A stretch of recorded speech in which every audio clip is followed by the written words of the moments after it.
Hello everybody, so this video is going to be about some of the key quotations of an inspector course, and I have structured this PowerPoint by theme.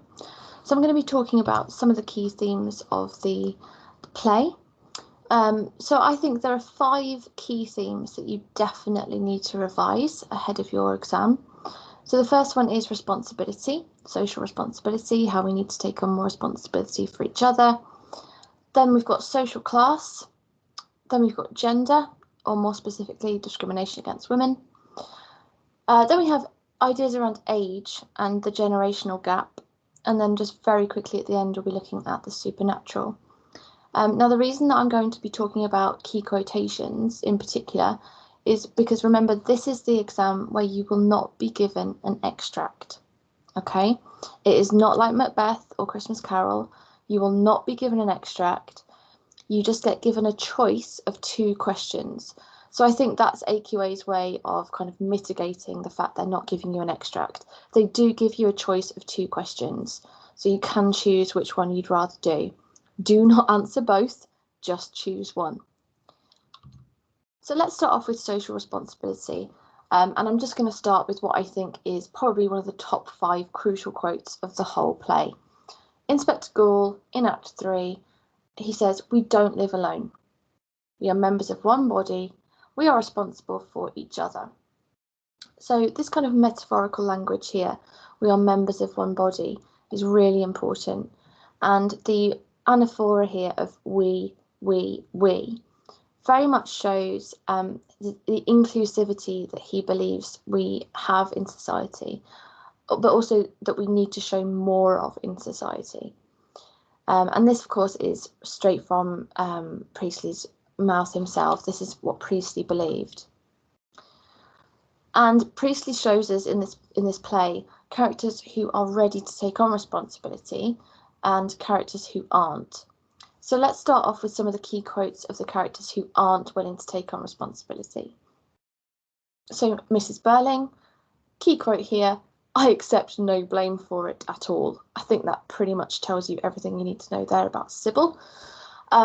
When she finds out that Eva was having a baby, and that she's talking about the father of the baby, she says, "Make sure that he's compelled to confess in public his responsibility." Now, of course, this quote is really useful in showing that she's a hypocrite. Hypocrite is a really good word to use in an essay, Hypocrite. So, of course, she's saying that this person needs to be held to account and take responsibility, but she herself is not willing to take on any responsibility. So this is a quote that shows hypocrisy, and it shows that she is hypocritical. Then we have a quote here from Arthur Burling, "Community and all that nonsense." So he believes that ideas of community and social responsibility are nonsense. He also has this quote here, "If we're all responsible for everything that happened to everybody we'd have anything to do with, it would be very awkward, wouldn't it?" And this is his way of kind of making out he doesn't need to take on responsibility for what happened to Eva Smith.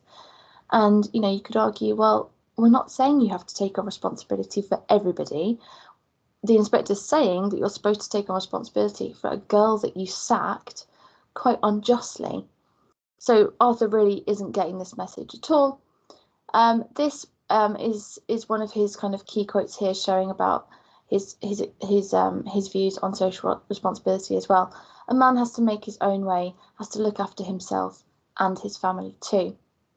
This idea is capitalism in a nutshell. So if you're wondering what capitalism means, it's this. It's this idea that you only have to look after yourself.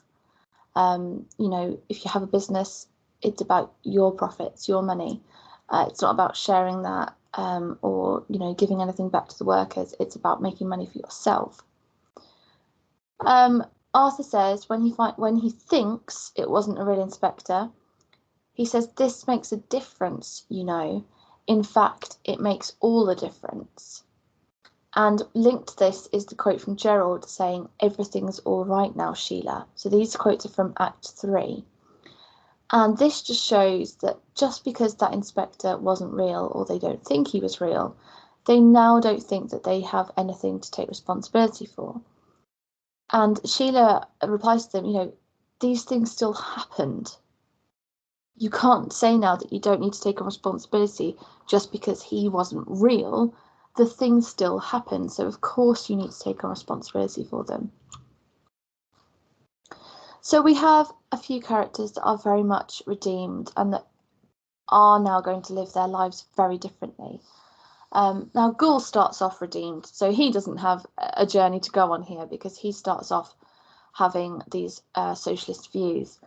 So he says a chain of events. He understands that each thing links to another and that they're all partly to blame. He also kind of puts Mr. Burling in his place at one point and says, public men, Mr. Burling, have responsibilities as well as privileges, saying that, you have so much power that you do actually have a lot of responsibility. There's a quote, with great power comes great responsibility, and I think that relates to this play really well. Sheila says, and this is her kind of taking on blame here, I behaved badly too. I know I did. I'm ashamed of it. But now you're beginning to pretend all over that nothing much has happened. She also says to Gerald, you and I aren't the same people who sat down to dinner here. So she very much has changed throughout the course of the play. Eric similarly really hates how his parents and Gerald are reacting to this. He says, you lot may be letting yourselves out nicely.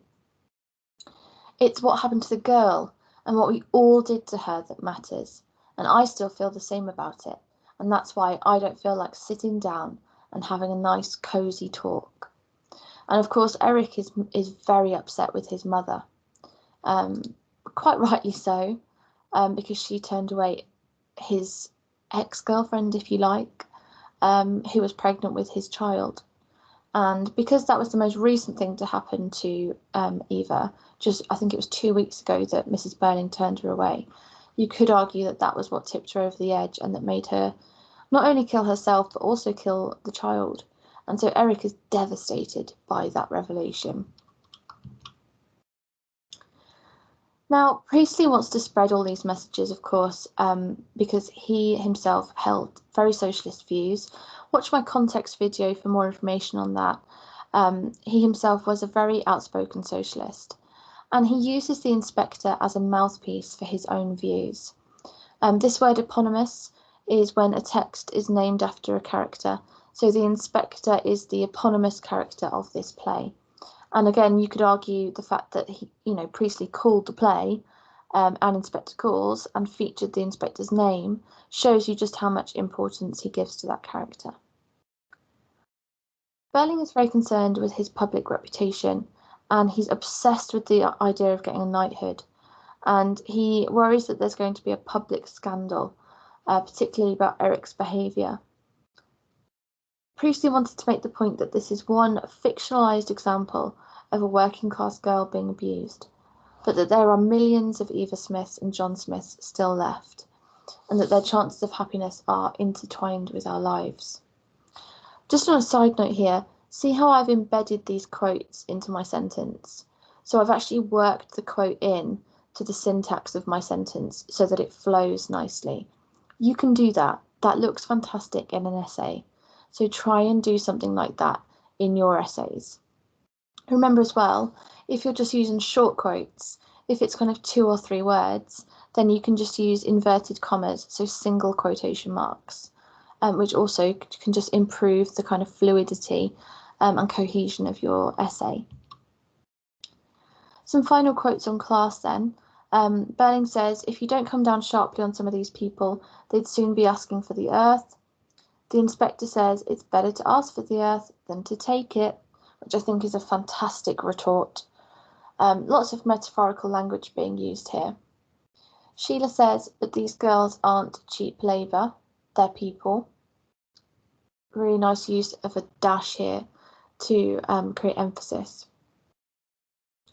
Then Mrs. Burling says, she was claiming elaborate fine feelings and scruples that were simply absurd in a girl of her position.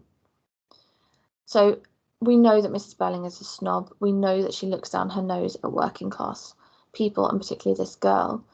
And, how dare she believes, how dare Eva Smith come and use the name Mrs. Burling? That's the real reason that she turns Eva away. She takes massive offence to the fact that she's using that name, Mrs. Burling. So moving on to gender, the Burling family has very clear gender roles, which would have been completely normal at that time. Remember, this is set in 1912. One example of that is what happens after dinner. So the men get to stay in the dining room and drink port and smoke cigars and talk about men talk. So business, sorting out the marriage, things like that. Because of course, the marriages would be arranged by the men. So there you go. But this is something that is challenged throughout the play. So stereotypes are challenged. At the start of the play, Sheila is often described as hysterical, she's crying, she's overly emotional, but by the end she becomes so much more strong and independent. And actually we have this kind of role reversal, because by Act 3 in the stage directions we are told that Burling is left panic-stricken. And he's the one in that final scene that is left powerless. When that phone rings and he's told that an inspector is coming and that a girl has died, he is the one that is about to be absolutely annihilated through a second round of questioning. He is the one that's going to have to face that public scandal. He's not going to get his knighthood. And so we can see why he's panic-stricken, because he realises he is not getting away with this scot-free. Just another point on gender, the inspector seems quite progressive in his views. There are some points where the men want Sheila to leave the room. So, for example, when they're going to be discussing Gerald's relationship with Daisy / Eva, or when they're discussing Eric's relationship as well, they say that she needs to leave the room. And the inspector cuts in sharply, it says in the stage directions, and says, "Your daughter isn't living on the moon." Meaning, your daughter has a right to know about this, and you can't hide a girl away from things like this. There's lots of examples from history where, it's not seen as proper that girls need to be told certain things about real life. But I'd argue it is important for girls to have knowledge of what actually goes on in the world. And this all links in with patriarchy, of course, this key term. We are shown a very patriarchal system in this play, a very patriarchal family as well. The men are portrayed as having all the power, and often they take advantage of the small amount of power that the women have. Now, sometimes this is in, I guess, quite minor ways, so telling Sheila to leave the room. But actually, if we're going to get serious for a moment, we do have a case in this play of potential rape. We do have Eric forcing entry into Eva's house, and we are not sure if that was consensual sexual intercourse. We are just not sure. Some of the phrasing is very, very troubling. For example, the quote that says, "I was in that kind of mood where a chap turns nasty." That's what Eric says. So we do have some very questionable behaviour here from the male characters. Another example is when Gerald believes that he's the knight in shining armour, and he thinks that he's saving Daisy from the Joe Meggerty situation. So there's this local councillor guy, Joe Meggerty, who's kind of flirting with her, but in an over the top way. So essentially, he's pressuring her in the bar, and Gerald goes over and gets her out of that situation. But you could argue, by taking her out of that situation, he just puts her into another similarly toxic situation. He puts her into a flat. He provides her with money, accommodation, food, safety. Not to mention the fact that he starts a relationship and she falls in love with him. And what he does at the end is, by chucking her out of the apartment and saying that she needs to leave, not only does he leave her completely destitute and back at square one, so penniless, but also heartbroken. This is when she goes away to the coast for months, because she's, we're told that she needs to kind of think things through and have a bit of time to think, because she is heartbroken. So yes, he saves her from that one night of lechery from Tom Meggerty, but he creates these months and months of agony for her, and he really shouldn't have done that. And this is Gerald's this is Gerald's crime, really, isn't it? This is what Priestley wants us to think that Gerald did wrong, was play with her emotions, and give her this hope of a future, just to kind of take that away from her and pull the rug from under her. And Sheila, quite rightly so, picks Gerald up on this and says, with sharp sarcasm in the stage directions, "You were the wonderful fairy prince. You must have adored it, Gerald." A wonderful biting quote here from Sheila, picking him out on this patriarchy and the way that he treated Daisy. So one of the last things I want to talk about is the generational gap. Now, on this slide, I've ordered characters from youngest to oldest. So we've got Eric and Sheila, who are the younger people in the Burling family. They're in their 20s. Then you've got Gerald, who's in his 30s. Then you've got Mr. and Mrs. Burling, who are in their 50s.